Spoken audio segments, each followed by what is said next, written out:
बिस्मिल्लाहिर्रहमानिर्रहीम। आज का हमारा टॉपिक है continuity of equations. Fluid dynamics का आज का हमारा टॉपिक है कंटिन्यूटी ऑफ इक्वेशन।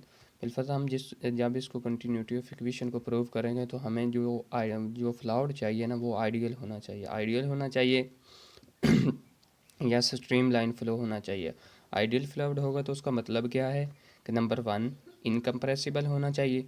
इनकम्प्रेसिबल से मुराद क्या है कि नो चेंज इन डेंसिटी, भी उसकी जो डेंसिटी है ना वो चेंज नहीं होनी चाहिए। इनकम्प्रेसिबल का मतलब क्या है कि नो चेंज इन डेंसिटी, की उसकी डेंसिटी चेंज नहीं होनी चाहिए। नंबर 2 नॉन विस्कस होना चाहिए। नॉन विस्कस से क्या मुराद है, नो फ्रिक्शन बिटवीन लेयर्स, के उसकी लेयर्स के दरमियान जो है ना लेयर्स के दरमियान फ्रिक्शंस नहीं होनी चाहिए। मतलब फ्लूइड जब भी बहता है तो उसकी लेयर्स होती हैं, लेयर्स से भी आगे पार्टिकल होते हैं, मतलब कि उन लेयर्स के दरमियान जो फ्रिक्शन है ना वो नहीं होनी चाहिए। हम आइडियल फ्लूइड ले रहे हैं। नंबर 3 इरोटेशनल होना चाहिए। मतलब क्या कि उसकी जो वेलोसिटी है ना वो ज़ीरो होनी चाहिए। वेलोसिटी ज़ीरो होनी चाहिए मतलब उसकी जो रोटेशनल चेंज है ना, बिलफर्ज इस तरह जो रोटेशनल चेंज है वो ज़ीरो होनी चाहिए। Omega is equal to zero, उसकी जो रोटेशनल चेंज है ना वो ज़ीरो होनी। No motion, no angular motion, कि उसकी जो एंगुलर मोशन है ना वो ज़ीरो होनी चाहिए। एंगुलर मोशन क्या होनी चाहिए, ज़ीरो होना चाहिए। अब हम इसका देख लेते हैं प्रूफ हमने क्या करना है कि ए वन मतलब क्या,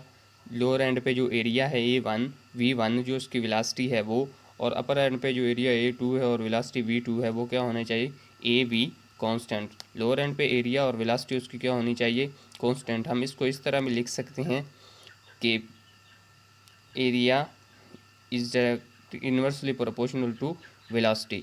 अगर वेलोसिटी कम होगी तो एरिया ज़्यादा होगा, और अगर वेलोसिटी ज़्यादा होगी तो एरिया कम होगा, क्योंकि ये एक दूसरे के क्या हैं, inversely proportional. A V is equal to constant. Suppose हमने बिलफर्ज ये हमने उसकी डायग्राम बना ली। यहाँ पे एरिया जो इसका है लोअर एंड पे वो कितना है A1, वेलोसिटी उसकी क्या है V1, और यहाँ पे जो डिस्टेंस उसने ट्रैवल किया delta x1।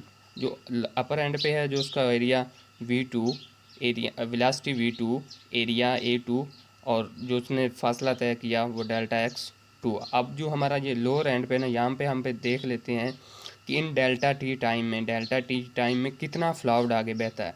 Volume fluid इंटर्स in del T, तो यहाँ से जो वॉल्यूम यहाँ से इंटर है वो कितना होगा A1, क्योंकि एरिया यहाँ का कितना है A1, और जो उसकी वेलोसिटी है V1 इन डेल्टा टी टाइम में इतना यहाँ पे क्या होगा, फ्लूइड इंटर होगा।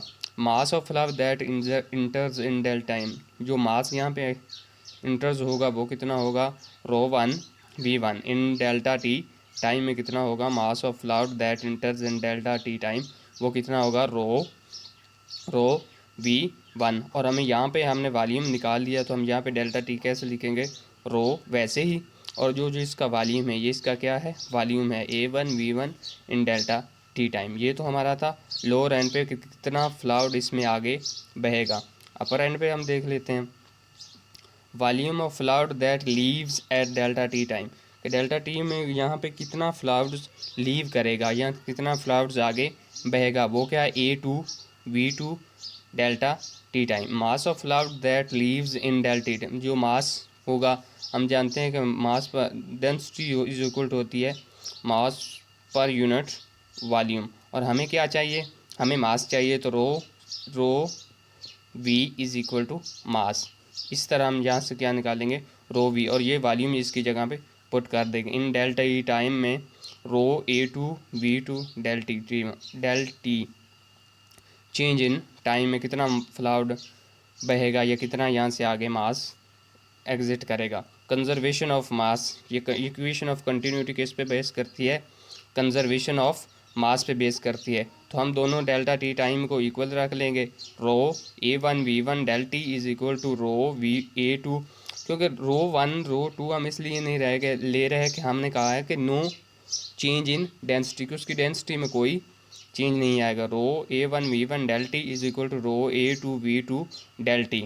रो से कैंसिल हो गया, डेल टी से कैंसिल हो गया, तो जो हमारा आंसर आ गया A1 V1 is equal to A2 V2, AV is equal to constant. इसका हम यूनिट देख रहे हैं, ऐसा यूनिट क्या होगा, हम जानते हैं कि जो एरिया है ए इसका होता है मीटर पर, एरिया का यूनिट होता है मीटर स्क्वेयर, और वेलोसिटी का यूनिट हमें पता है मीटर पर सेकेंड होता है, तो मीटर ज़रा मीटर पर सेकेंड स्क्वेयर, तो मीटर क्यूब बन गया ओवर सेकेंड। इसको हम वॉल्यूम फ्लो रेट सिर्फ इस वजह से बोलते हैं कि जो इसका ऐसा यूनिट है वो क्यूब मीटर ओवर सेकेंड होता है।